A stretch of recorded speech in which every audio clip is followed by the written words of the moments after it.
Isukathota bus stop back side ఉంటున్నాను sir నేను. అయితే నేను బ్యాక్ సైడ్ ఉంటే నేను అక్కడ 3 సంవత్సరాల నుంచి నేను ఆ ఇంట్లోనే ఉంటున్నాను సార్ నేను.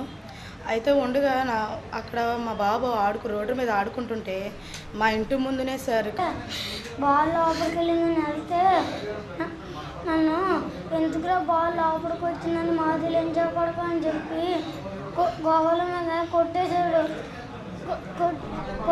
సార్. కొట్టేసిన తర్వాత దారిలో వాంతులు అయిపోయాయి సార్.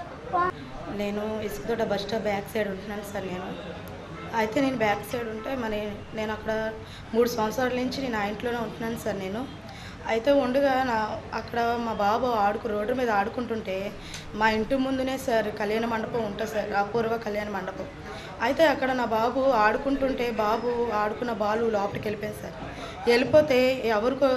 వెళ్ళిపోతే బాబుని అడిగారు సార్, అవతల వాళ్ళు అడిగారు, ఇలాగా కొట్టారు, అది ఎందుకు వచ్చారు అని. బాబుని ఎందుకురా మాది లంచ కొడుకు ఇంకెక్కడని వాడలేవేంట్రా, ఇక్కడే ఆడుతావా అని చెప్పి సూర్యశెట్టి చిన్న సన్ని బాబు సార్ అతను బాబుని ఇష్టం వచ్చినట్టు కొట్టాడు సార్.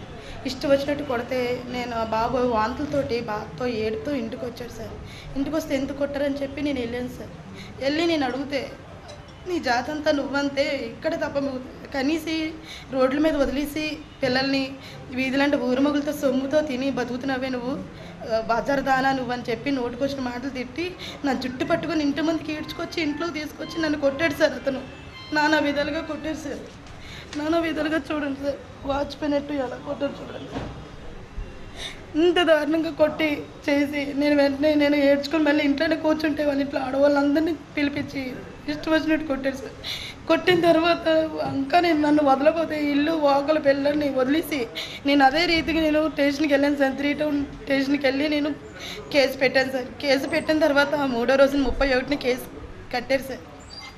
కేసు కట్టిన కానీ నుంచి ఇప్పటి వరకు నాకు ఏది నాకు జరగలేదు సార్. ఇప్పుడు నాకు న్యాయం జరగలేదు సార్. మీరందరూ నాకు న్యాయం తీరుస్తారని మీ దగ్గరికి నేను వచ్చాను సార్. ఆ కేసు పెట్టిన కానీ ప్రతి రాత్రి కూడా నన్ను చంపుతారని ఎవరెవరినో పంపిస్తున్నాడు సార్ ఇంటికి.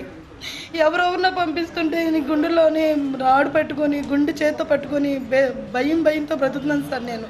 ఇంతవరకు కూడా పోలీసు వాళ్ళు ఎవరు కూడా నాకు న్యాయం జరపలేదు సార్. వాళ్ళ తరఫున నాకు ఎటువంటి ఇప్పటి వరకు కూడా అతన్ని అరెస్ట్ చేశారు, అతను నుంచి ఏ రెస్పాన్స్ కూడా నాకు తెలియదు సార్ నాకు ఇప్పటి వరకు కూడా. అయితే ఇప్పటికి కూడా నన్ను జడిపిస్తూ ఉన్నారు సార్.